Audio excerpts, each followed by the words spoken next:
E nós estamos de volta com Boa Noite, Elias Neto, aqui pela TV Cidade Verde, sempre agradecendo a sua presença e nos acompanhando por meio das nossas emissoras em todo o estado de Mato Grosso e também no YouTube e no Facebook da Cidade Verde.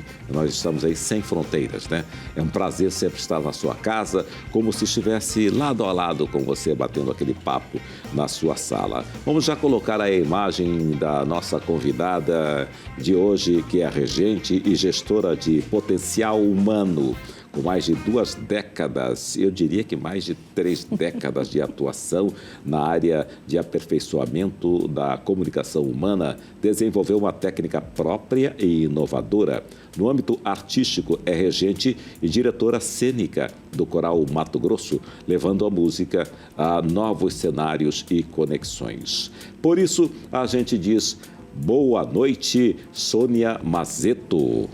Boa noite, Elias Neto. É uma alegria estar aqui com você hoje. Que bom. Aquela última foto aí, tem como colocar aquela última foto aí da Sônia, que é aquela que encerra aí a apresentação. Essa aí, não, a última. Não, a última é que eu estou sentada. Que ela está sentada.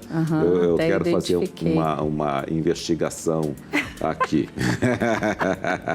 Uma investigação já com ali. Onde você estava aí? O que você estava falando aí? Com essa elegância toda? Este foi um encontro que nós fizemos de vida saudável e bem-estar.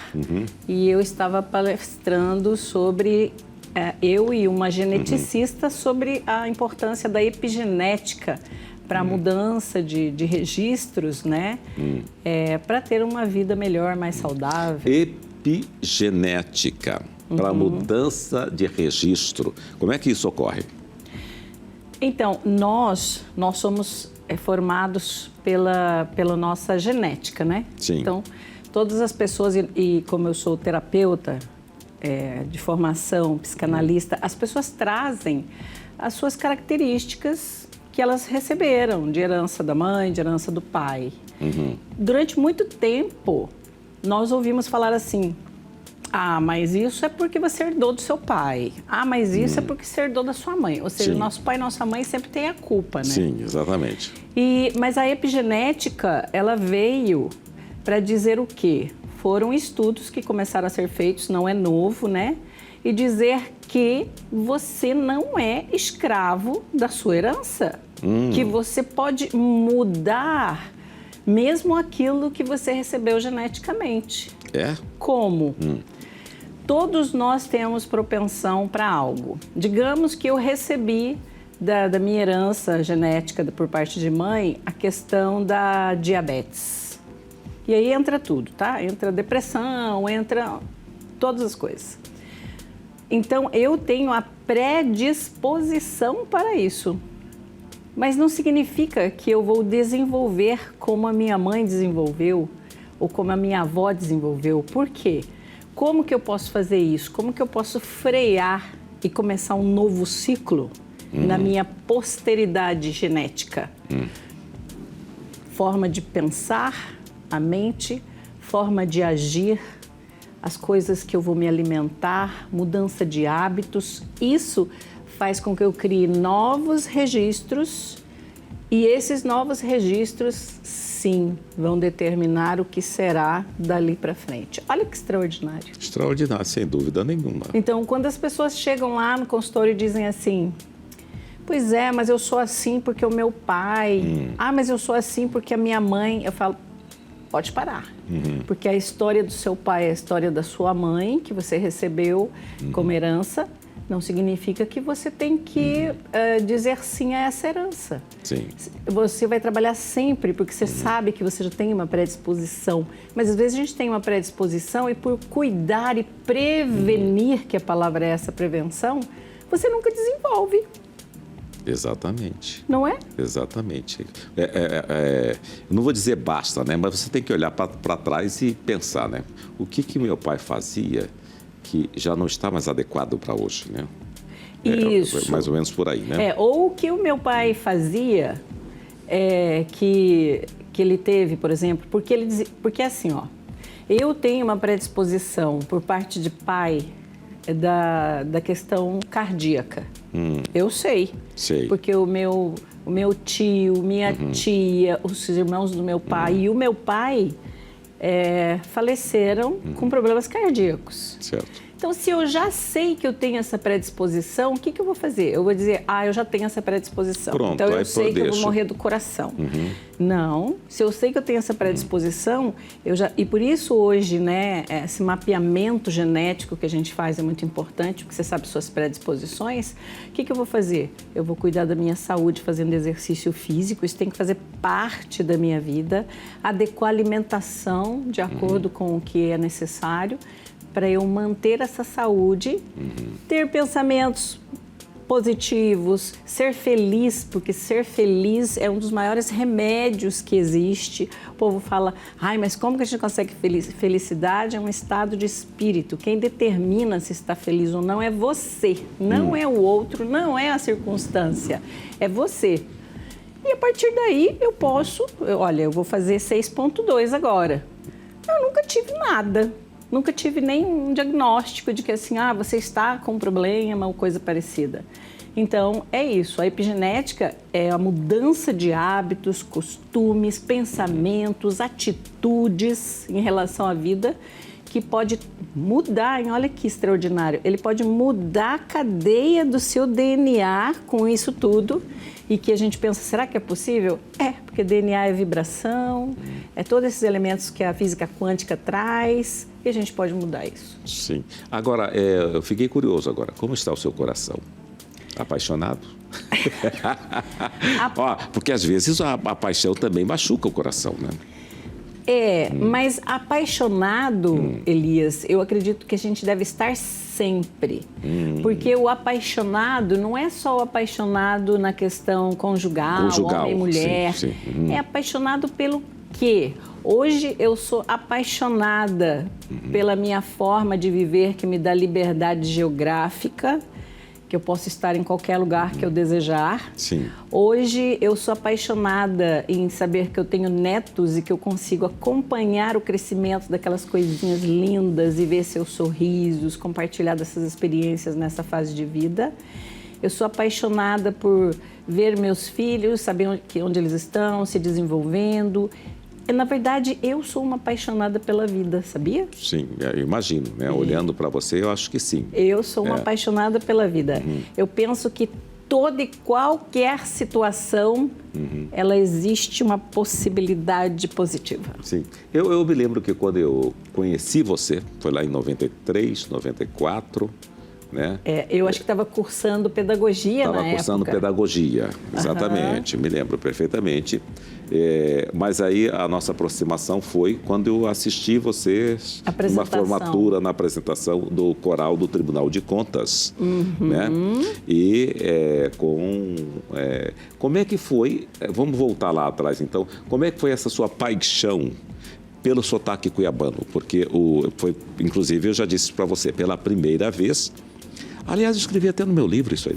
Está no seu livro. Pela primeira vez, eu assisti, ouvia pessoas cantando no coral, cantando o sotaque cuiabano com toda a beleza que existe, né? Como é que nasceu essa paixão? Foi o contato com a Edna Vilarinho, como é que foi? Não, a Edna já foi consequência. Edna Vilarinho é uma compositora sensacional que compõe aí as letras. Inclusive, hoje vamos falar também sobre o coral Mato Grosso, né? Para cantar-se com o sotaque cuiabano, né? E entre outras letras, né? Isso.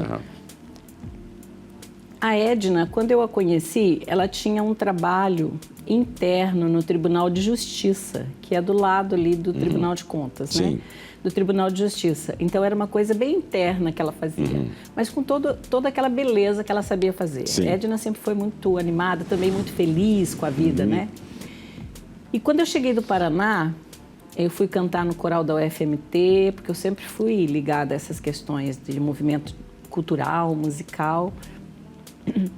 E a pessoa que foi trabalhar na minha casa, quando eu cheguei, a minha ajudante em casa, era uma vizinha, e eu fui morar numa rua em Várzea Grande que vários moradores eram, que a gente fala, cuiabano de Chapecruz. Sim. Então, a gente começou a conviver com aquela fala. Ela começou a trabalhar na minha casa, né? Me auxiliar com as crianças.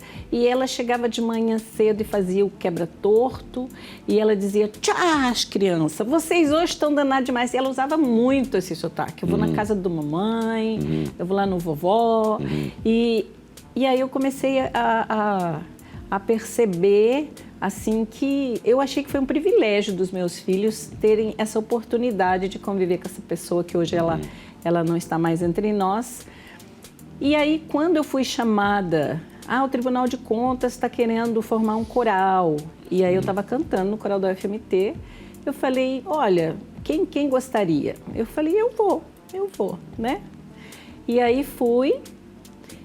E o que era o conceito do coral naquela época? O conceito de coral naquela época era cantar música MPB, cantar o que o Brasil inteiro canta, Sim. né? Mas eu, no Tribunal de Contas, eu comecei a ponderar e de pensar assim, Tribunal de Contas do Estado de Mato Grosso. Então, quando, na época, então, o presidente Oscar Ribeiro me chamou para criar o coral, ele queria que fosse um cartão de visita. Sim. E naquela época havia muita resistência com o regional mato-grossense. Se você daquela época, você lembra? O pessoal, muito. Não era? Era forte, muito Tanto forte. que o pessoal ia estudar fora no Rio de Janeiro. E voltava falando chiano. E aí mesmo? O pessoal tinha uma certa resistência com o linguajar cuiabano. E aí ele falou que queria algo que tivesse a característica. E eu comecei a pensar, falei, gente, naquela época 90% dos funcionários eram de Mato Grosso. De Mato Grosso, da Baixada, né? Daqui. Eu falei, se a gente fizesse alguma coisa... E aí a gente ficou naquele medo assim, as pessoas, será que vão gostar de cantar, né? E eu comecei... E quando eu comecei, falei assim, não, nós vamos fazer coisas de Mato Grosso. Porque não tem lógica ser Tribunal de Contas do Estado de Mato Grosso e a gente ficar cantando o que todo mundo canta. Então, vamos cantar alguma coisa daqui. E aí eu comecei a investigar as composições e aí me falaram... Na minha mão veio uma partitura, olha, essa música aqui é uma música e era justamente o falar cuiabano. Todo mundo tem que falar. Cuiabano também tem, o Brasil é muito grande, mas aqui é que eles vêm. E aí? Chupa-chupa, cádio doce. Cádio. Isso, Romo Petino de Acá. E aí, quando eu vi essa partitura, eu não conhecia ainda a Edna, falei, é isso aqui. Nós precisamos cantar as coisas daqui, contar a história daqui. E aí você foi procurar a Edna? Aí eu mandei um recado, eu falei, como que eu posso falar com ela, como é que é? Porque até então ela trabalhava lá. Ela foi resistente no início, porque como ela trabalhava com isso lá, eu acho que ela pensou, vai querer, né? Sim. Mas aí quando nós nos conhecemos, eu falei para ela, não, eu quero divulgar o seu trabalho, porque... a gente busca falar das coisas daqui e eu creio que você traz isso com um primor, assim. E daí ela me mostrou outras, ou seja, desde aquela época, então, nós começamos esse namoro e aí nunca mais a gente se desligou. A Edna teve músicas, ela trouxe pra gente todas as músicas que ela tinha, ela disponibilizou. E o coral do Tribunal de Contas do Estado, ele foi criado, e eu falo alicerçado, com o Regional Mato-Grossense. Sim. Aí cantou outras peças depois, mas se tornou o coral realmente de referência de Mato Grosso. Sem dúvida nenhuma, referência mesmo. Agora, você quando chegou do Paraná, qual que era a sua profissão anteriormente? Você sempre teve a profissão de... Será que trabalhava como cantora? Como que era essa história? Lá no Paraná? Lá no Paraná eu trabalhava com a música na igreja. Cantava na igreja, trabalhava com regência na igreja. Então era uma coisa mais na igreja mesmo, de trabalho de adoração, assim, né? Mas também cantava quando tinha algumas coisas, quando tinha algum evento pequeno. Porque eu vim para cá, Elias, eu estava com 21 anos. Então lá eu era bem jovem, né? Qual que era a minha função lá? Eu estava estudando, eu terminei meus estudos, e aí assistenciando a minha mãe, fazendo alguns cursos. Eu não tinha uma atuação, por isso que eu falo que essa questão cultural, se você me perguntar muito da cultura de lá, eu não sei, porque eu vivi isso aqui. Quando eu cheguei aqui, que eu fui procurar o coral da Universidade Federal para cantar, o coral, as pessoas que eu fui me relacionando e vendo, eu fiquei encantada com a cultura antes de ela ser o que ela é hoje. Sim. Na minha época, Henrique e Claudinho cantavam na esquina no Éden Choperia música sertaneja. Sim, exatamente. Pescuma tinha uma banda. Tinha uma banda. Né? O Roberto Lucialdo estava iniciando a carreira. Pescuma era compositor de samba. Isso. E depois ele teve aquela Ventrecha de Pacu. Ventrecha de Pacu. Não é isso? Me lembro, exatamente. E eu me lembro, eu sempre me recordo que um dos primeiros festivais que teve aqui no estado, eu fui chamada para ser júri. E aí Roberto Lucialdo estava concorrendo. Qual festival que foi? Ele foi lá na secretaria, lá na saída que vai para Santo Antônio, tinha lá um espaço cultural. Espaço Silva Freire. Isso, lembra? Sim, exatamente. Foi lá. E aí, na época, Roberto Lucialdo estava apresentando a música que hoje todo mundo conhece, que é A Lua Quando Vem... Saindo por detrás ele da concorreu montanha. com a música. E a partir daí... Então, a gente conhece toda a trajetória dessa galera. E aí, no tribunal, a gente começou a fazer o regional duro mesmo. Não, vamos cantar regional mato-grossense. Ouvi muita abobrinha, porque o pessoal achava que era música chinfrim, né? Outros profissionais, que eu não vou ficar cantando uma coisa dessa. Mas eu não liguei e a gente continuou e se tornou o Tribunal de Contas a referência que foi durante muitos anos. Eu falo foi porque hoje não é mais. Sim. Não é mais porque muda a visão, né? Sim. Muda a visão. Sim, muda. Então, mas nós ficamos lá trabalhando essa questão do regional com muita visibilidade fora do estado, em outros locais, durante 8 anos. Tá. Agora é o seguinte, você tem uma formação lírica? A minha formação é em piano, né? Porque eu trabalhava, aprendi essa questão, busquei a música no piano. O canto eu trago da família, porque minha mãe e meu pai já cantavam desde que eu me lembro, sempre muito afinados. E os cursos que eu fiz de regência, eu fiz inúmeros cursos de regência, aqui em várias áreas do Brasil, na época da Funarte, em Portugal, canto também. E aí eu comecei a fazer, fui para a área do canto no mesmo momento, para aprender questões de técnica e tudo mais.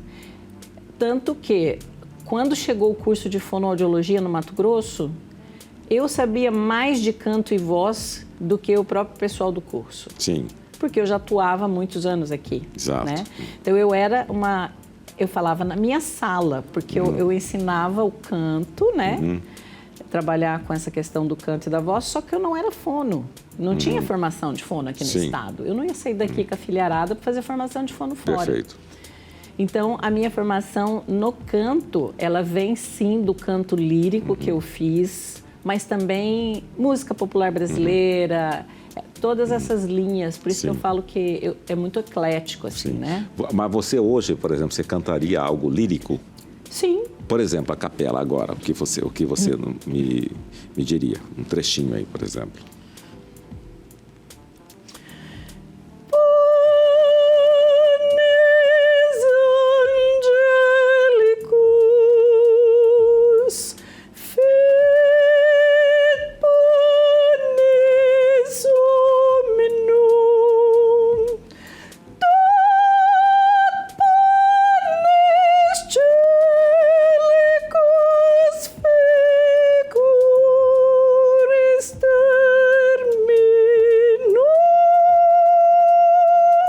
Nossa Senhora! Aí, mas você foi uma aluna muito chata assim na fonoaudiologia ou não? Ou você soube se comportar? Não, na verdade, eu sou essa pessoa. Eu falo que eu sou de ler sinais e de observar muito. Eu aprendo muito, só E na fonoaudiologia, mesmo sabendo, eles foram descobrir isso algum tempo depois. Na verdade, eles descobriram isso quando eu levei o meu grupo, que a gente teve um evento na faculdade. Eu fiz a faculdade na época, que foi onde veio o primeiro curso, que foi na Afirmativo, lembra? Lembro, me lembro. Mais, não né? tem mais, me lembro perfeitamente. E aí, o dia que eu fui, que a coordenadora lá da faculdade me conhecia, pediu, eu levei. Naquele dia, eles descobriram que eu mexia com voz, que eu trabalhava com canto. Ajudei muitos professores, mas também recebi muita crítica, porque eu sabia muitos atalhos para conseguir resultados mais adequados e mais rápidos. Sim. Então, quando a gente foi fazer o estágio clínico, eu queria me utilizar das coisas que eu já conhecia. Sim. Então, eu ouvi muito de professoras assim, aqui você está cursando fonoaudiologia e não canto. Aí eu dizia, tá tudo bem, mas na hora que eu sair daqui eu posso usar a minha técnica. Exatamente.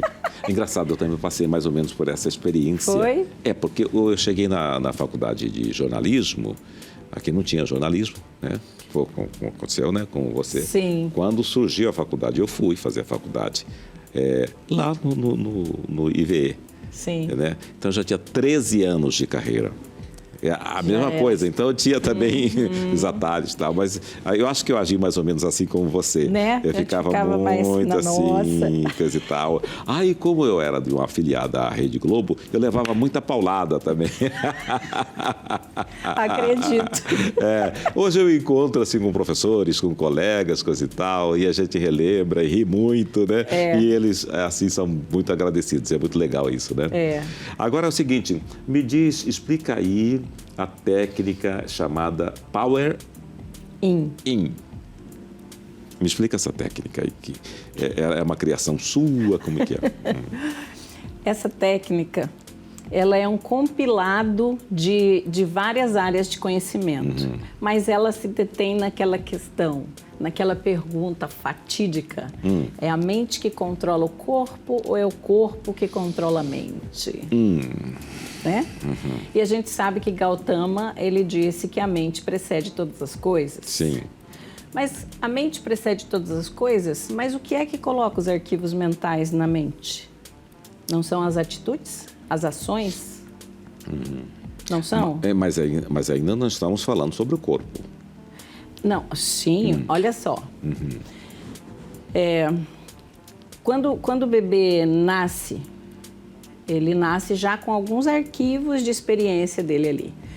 Quando ele começa a caminhar, ele começa a engatinhar primeiro, concorda? Sim, então, essa informação foi da mente para o corpo ou está sendo da ação do corpo para criar o arquivo mental? Eu acho que é sim a ação do corpo, né? Perfeito. Perfeitamente. Então não é só da mente para o corpo. Não é só da mente para o corpo. Eu falo que vai ser da mente para o corpo quando esse engrama já existe lá. Quando você já tem lá o registro, o arquivo neural, aí sim, aí você pensa e o corpo executa. Agora, como o corpo vai executar algo que o cérebro não tem registro? Sim. Inclusive, quando o bebê pula essa fase do engatinhar, gera-se um problema. Tem dificuldade. Tem dificuldade? E por que essa dificuldade? Porque existem fases de aprendizados, né, que são necessárias. Sim. Assim como, por exemplo, na fonoaudiologia. O que está acontecendo? Existe um ciclo de aprendizagem para aquisição de linguagem nas crianças. A gente sabe qual é a fase inicial, a fase que ele tem que passar, e ele tem que fechar o ciclo para dizer, está completo. E aqui entra fases da garatuja, que é os rabiscos, a fase que ele vai escrever, que ele vai desenhar as letras, todas as fases a gente computa. Essa coordenação motora, esse movimento das crianças de brincar é fundamental para a aquisição global da linguagem. E o que está acontecendo hoje? Não há esse movimento. As crianças estão só teclando, só na tela. Perfeitamente. Esse movimento repetitivo. E aí, quando chega lá na escola, a criança está tendo dificuldade para para escrita, ela tem dificuldade de linguagem, ela tem dificuldade... Entende como é? Sim. Então, da mesma maneira, aquilo que a gente fala, eu não tenho como acessar algo no meu arquivo neural que eu não coloquei ele lá pelo caminho que ele deve entrar. Sim. Então, falar uma vez, aprender uma vez, o que a gente aprende? Você já deve ter ouvido falar. A perfeição vem com a repetição. Não é isso que a gente ouve falar? Sim. A perfeição vem com a repetição. Tanto que diz, para você dizer que fulano é perfeito, ele precisa ter mais de 3.000 ou 5.000 horas de execução daquilo. Hoje, a gente sabe que tem coisas que a gente faz de pé nas costas, mas que quando a gente começou, a gente tinha que ficar indo, repetindo. Não é assim? Sem dúvida nenhuma. Assim. Até hoje, coisa nova que eu vou aprender no computador, por exemplo. Eu não posso fazer hoje, aprendi. Aí voltar 15 dias depois, esqueci. Já foi. Já foi. É isso. E o sistema neural funciona assim. Então, quando eu eu comecei a perceber, porque foram dificuldades minhas, que eu ia observando e dizendo, e depois ia pesquisando, isso aqui pode ajudar, isso aqui pode ajudar. Por isso que eu falo, quando a técnica Power In, ela surgiu como? Eu fui fazer uma especialização em fonoaudiologia e eu já aplicava essa técnica. Eu já aplicava. Mas eu aplicava... Você aplicava, mas não percebia que aplicava, que era essa a técnica? Não, eu aplicava em mim e nas pessoas próximas que eu trabalhava com elas, que faziam parte do meu ali. Mas eu não tinha isso como algo, como uma técnica que eu ia levar para conhecimento, digamos, do mundo, de todo mundo. Sim. Não, era uma coisa restrita. Primeiro para mim, eu precisava perder o medo, Elias. Eu era aquela pessoa que no canto lírico, nossa, no início da minha carreira lírica, eu passei muita vergonha de pensar em desistir. Porque eu ensaiava com o meu pianista, assim, na sala, otimamente bem. Quando eu chegava na frente do público, subia um frio, assim. Imagine você tendo que explorar uma voz no canto lírico com todo o seu aparelho em desequilíbrio, seu corpo. Impossível. Não chega, né? Então, eu passei muita vergonha no sentido de a performance não ser a que eu desejava. E eu sabia que não era, e ficava envergonhada, cheguei a parar e pensar. Aí, de desistir. Daí eu me questionei e pensei de descobrir por que isso acontecia. O que era que estava faltando. Porque não era porque eu não sabia, não era falta de ensaio, não. E a minha voz estava ali. Mas o que acontecia que me deixava tão desesperada? E aí, como é que ocorre o processo de autoconhecimento? Pois é. Aí, assim, quando eu fui fazer minha pesquisa, porque foi uma pesquisa mesmo, uma pesquisa longa. Eu creio que ela durou, eu falo, em torno de 8 a 11 anos de observação, erro, vergonha, acerto, nananana. Porque eu sabia de uma coisa, de tudo que eu tinha aprendido no canto coral e tudo mais, eu tinha que aprender a usar o tão fatídico falado diafragma. É claro usar o diafragma para você? É claro. Assim, claro que eu falo é assim. Tudo que é claro para nós é que eu consigo no meu arquivo neural e imediatamente ele me dá a resposta. Automaticamente vai lá, né? Ele dá a resposta. Sim. Se eu falar assim, não sei, eu tenho que procurar a resposta, é porque não está claro. Sim. Não é? Sim. Então, eu ouvia muito falar disso. Tem que expandir o diafragma. Tem que... Aí eu aproveitei todo o conhecimento que eu tive na fonoaudiologia, que a gente viu, anatomia, e eu ia ligando os fatos, ia ligando as coisas que eu precisava. Daí eu falei, gente, esse negócio funciona mesmo. Esse negócio funciona, porque eu apliquei em mim, saí do estágio que eu estava de medo. Se você me colocar hoje assim, você precisa conversar com o governador agora ou com o presidente da República, tá tudo certo. Eu aciono o processo e bora lá. Então, esse grau de segurança é o que as pessoas buscam hoje para ter o que elas chamam de domínio na comunicação. Na verdade, segundo o cérebro trino, que a gente sabe, conhece, o conteúdo é só 7%. Não é isso que fala no estudo? Sim. O restante é psicodinâmica. Então, como é que você está se sentindo? Como você está se sentindo, você vai passar essa energia para o outro. E aí, eu juntei todos esses conhecimentos depois da aplicação. Falei, eu preciso expor isso de alguma maneira, porque eu já estava ensinando isso há algum tempo na minha sala, porque eu ainda não era fono, então não era consultório, na minha sala. Eu peguei um pedaço do que aprendi no canto lírico e peguei outras vertentes, outras teorias, enfim. O Power In, quem deu esse nome, inclusive, foi um escritor que conheceu e escreveu alguma coisa sobre.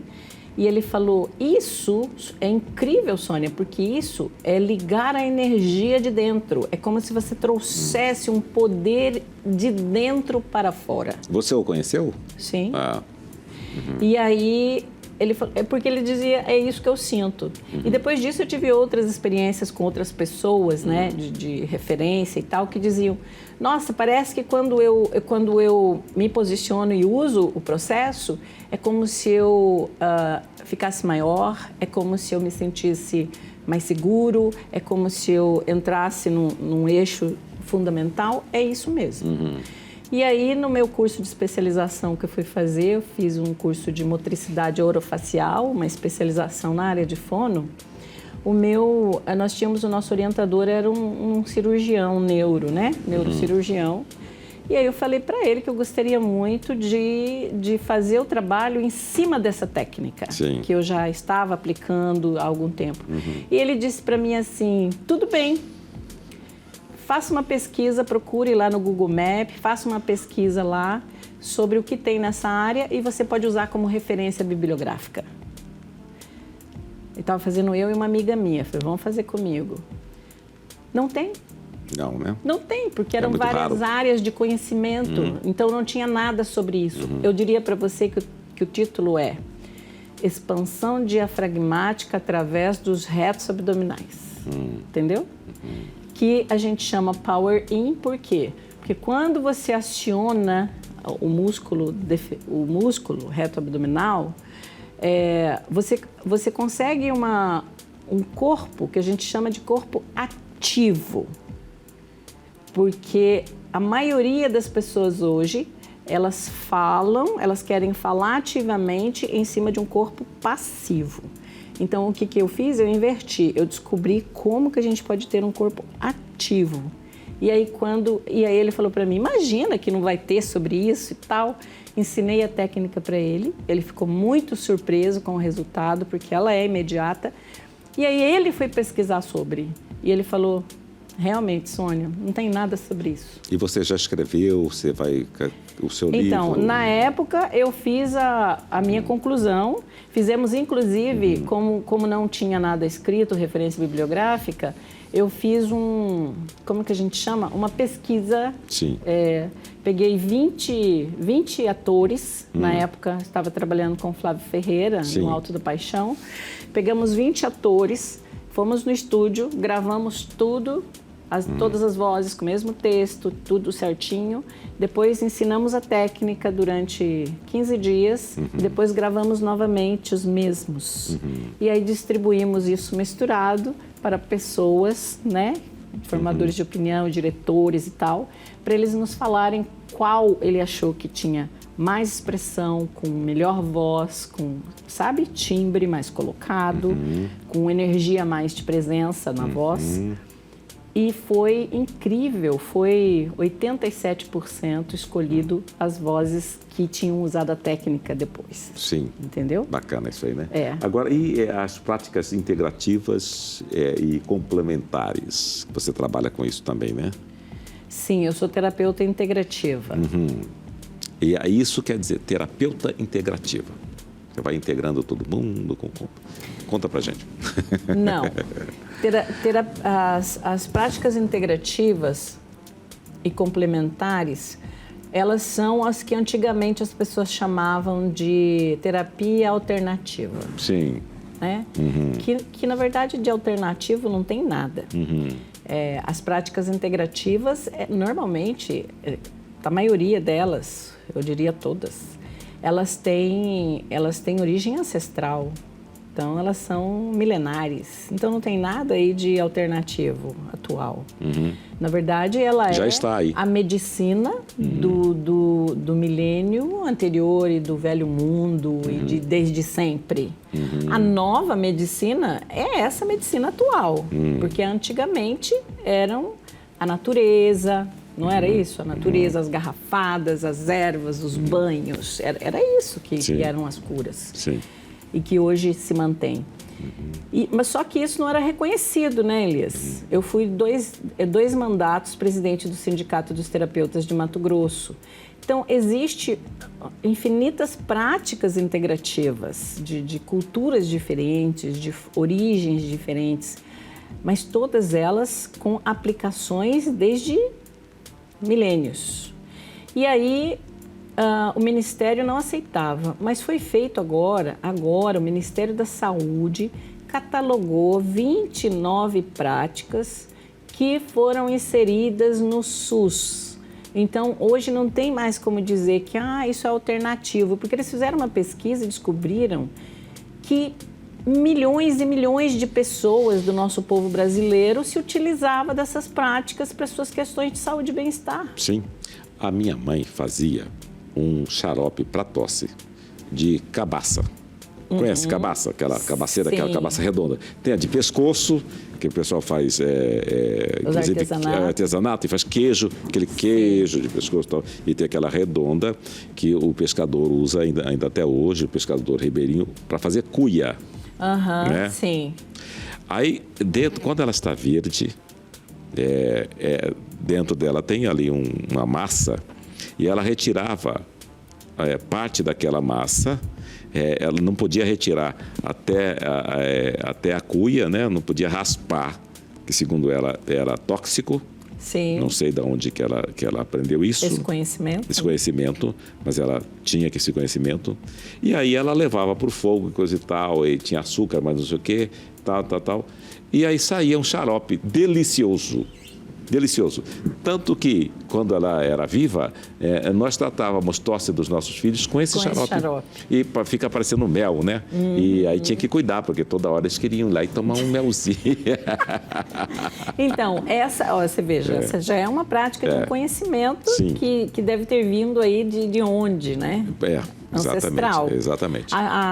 O xarope da bananeira, esse eu já fiz muito para os meus filhos. E hoje, cada vez que eles cortam uma bananeira lá na fazenda, eu falo, pega a novinha e deixa aí para mim, que é para fazer o xarope, que também é. Então, essas terapias, elas são as que a gente chama hoje de práticas integrativas e complementares. Entendi. Por quê?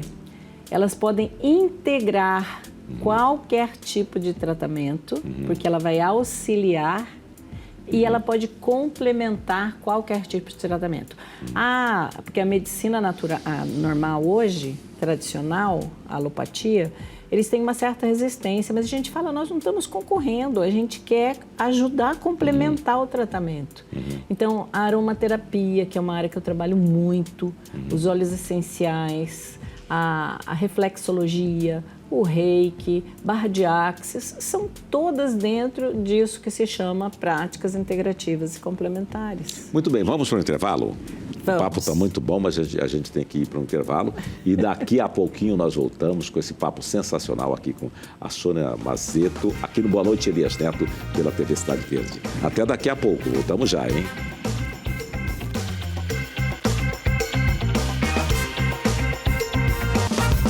E nós estamos de volta com Boa Noite, Elias Neto. Estamos conversando aqui com a Sônia Mazeto. Eu li um artigo seu que o título acho que o que é uma iniciativa interreligiosa pelas florestas tropicais do Brasil. Você escreveu um artigo justamente com esse título, né? Foi, da iniciativa interreligiosa, a IRI, né? Isso, exatamente.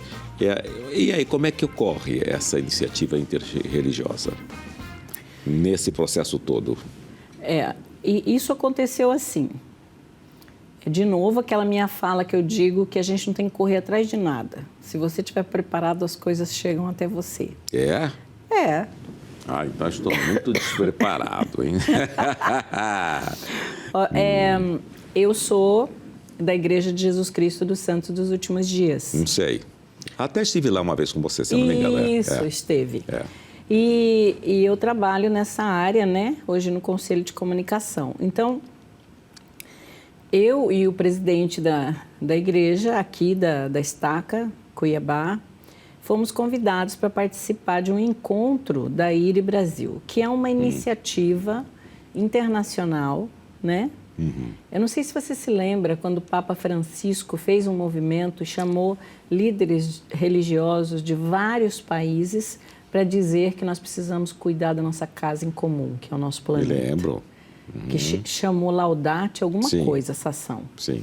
E aí, a partir dali, começou a haver esse olhar para o que nós, enquanto porque as religiões, elas são comunidades. O que a gente está fazendo para cuidar disso que a gente fala que é a criação de Deus, que é o nosso planeta?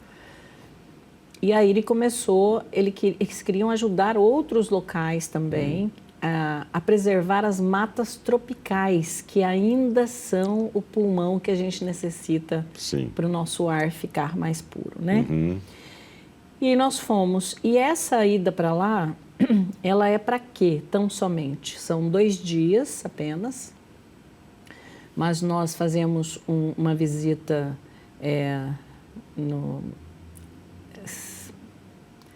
no INPE e no CEMADEM, que são as 2 organizações governamentais responsáveis pelos satélites que monitoram o planeta. Exato. E pelos desastres, águas, enchentes, incêndios, coisas assim. Perfeito. E a gente fica impactado, Elias. Eu voltei de lá assim, impactada, eu acredito que todos, porque lá tinha gente de todas as religiões, tinha gente indígena, tinha os ayahuasqueiros, tinha candomblé, tinha cristãos. Ayahuasqueiro. Ayahuasqueiros. Que usam ayahuasca. Conhece? Estou ouvindo falar agora. Então é um outro papo. Outro papo, é um outro assunto para ser tratado, né? E aí eu voltei com a certeza, aquela certeza que a gente ouvia a galera conversando e que não é um mundo que vai acabar. O que vai acabar são as pessoas. O mundo não acaba. O que acaba é as pessoas. Não está nem aí, o mundo vai... Né? Não, Elias. Não? Pelo prognóstico, do que eles têm nas pesquisas, muito tristemente, infelizmente, o nosso planeta ele vai sim. Vai ser dizimado? Vai. Vai por quê? Porque eles têm toda aquela ciência, né? Os cientistas estão lá e eles estão ávidos de dizer para a população, por favor, nos ajudem a amenizar. Não tem como parar, mas amenizar o mal que vai causar. Por exemplo, eu não sabia, eu não tinha nem acesso a isso. Hoje que eu olho com outros olhos as pesquisas e os dados. Mas, por exemplo, a queimada desse ano. Está todo mundo assim, não, vamos cuidar para... Já é estatístico que ela será pior do que o ano passado. 2025? Ô, louco. E nós não temos acesso a informações como quantas pessoas morreram por causa da questão da queimada. Sim. Que junto com aquela fumaça que vem lá de longe, vem um monte de coisas tóxicas para o nosso pulmão que não tem como sair. A gente não tem essas informações. Não tem não. Então, eles já disseram. E assim, se você vê a coloração do nosso globo, ele começa alaranjado e vai indo para um vermelhão e, de repente, ele está vinho, porque é a evolução que vai acontecer. O que a gente pode fazer? Amenizar isso através de conscientização e movimentos, cada um dentro do lugar onde está, da cidade onde está. Sim. E um movimento para mobilizar os políticos, os gestores públicos, de que façam ações que amenizem o rápido rápido caminho que isso vai tomar. A evolução é negativa, né? Isso. E aí eu fui lá, voltei, começamos esse movimento e hoje eu faço parte do grupo daí de Brasil aqui para trabalhar, para ajudar com contatos, para fazer movimentos, que para mim é o que eu posso fazer para auxiliar. Sim. Então, essa história que diz, não, o mundo vai continuar, nós é que vamos perder, isso é bobagem. Quem não sabe. Não né? sabe, né? Exatamente. Você trouxe um material aqui você... trabalho seu realizado, esse aqui é Esse é o último CD. O último CD do... Coral Mato Grosso, né? É. E quais as músicas Inclusive, que você tem aqui? essa tela aí foi o Adir Sodré, né? Nosso querido amigo Adir Sodré. Saudoso, que está pintando lá nos céus agora, no céu, né? Exatamente. Ele que fez a tela e doou para o coral para a gente fazer a capa do CD, que é o legal. Samba da Nossa Gente. É as últimas composições de Edna. Sim. Né? Legal. Falando das nossas coisas em ritmo de samba. De samba. Que bacana, né? Eu estou vendo aqui. Já faz quanto tempo que você... Aqui está seu filho, aqui está você. Quem mais? Sua filha não está aqui. Sua filha também participa, né? No coral. Qual né? delas que não está? Ela está aqui. Qual delas que está? Qual delas não está? Eu estou achando que nenhuma está. Você está achando, Elias? Deixa-me ver. Não tem nenhuma. Bom, é verdade, aqui, nesta foto exatamente. não. Nesta foto não. Aí tem o canto do coração da são América. São os extremos. Este foi o primeiro, foi o último. Que tem Chapada dos Guimarães, Pra Terra, A Saudade Mata a Gente. Essa foi um projeto que a gente juntou vários corais. Sim. Ainda, então, FEMA e outros corais. Eu tenho esse CD né? aqui, tenho, né? Fino do Mato. Esse daí que você não conhece. Esse eu não conheço. Esse daí é eu, Hélio Pimentel, e que fizemos o Fino do Mato. Esse é o CD do Fino do Mato. Sim. Mas eu me lembro desse projeto. Sim. E por falar nisso, onde está Hélio? Hélio está na casa dele, de férias. Esse povo vai... mas a casa dele é onde? Vai ficando maduro. A casa dele é aqui? E parece que quer... É aqui. Ele mora perto da UFMT. Né? Continua... De vez em quando ele manda mensagem, pesquisando, ouvindo música, compondo. Trabalho, amor e propósito, as habilidades dos líderes do futuro. Aqui você é coautora, você é autora? Sou coautora. Coautora, né? Esse livro foi lançado quando? Esse foi o último, nós fizemos o lançamento em São Paulo, ele foi mentorado por um projeto com a Leila Navarro. Sim. Então nós fizemos...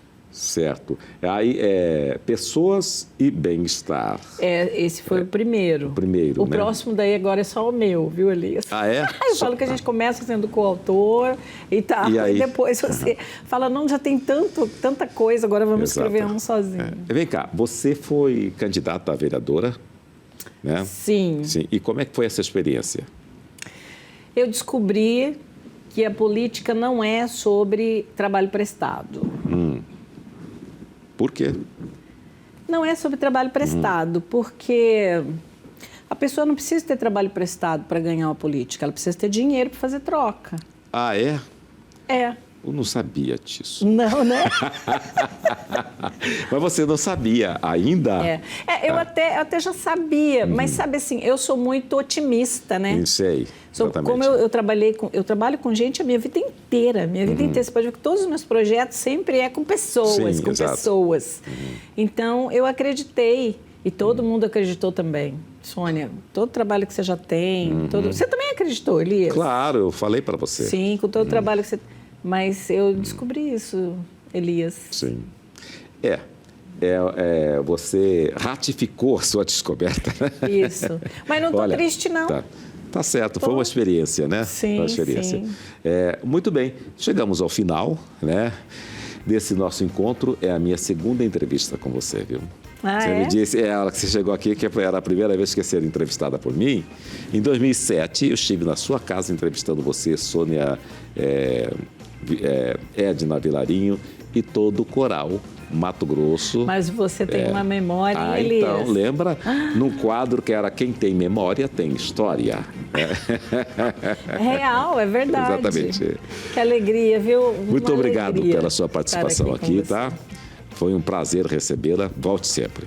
Tá? Aí, um outro momento com o coral para a gente fazer aqui um barulho. Fazer um barulho. Exatamente. Ok, tá bom. Barulho não, música. Obrigado. A gente fica por aqui. Muitíssimo obrigado pelo seu carinho, sua audiência. A gente se vê aqui pela TV Cidade Verde, de 19 às 20 horas, de segunda a quinta. Um grande abraço.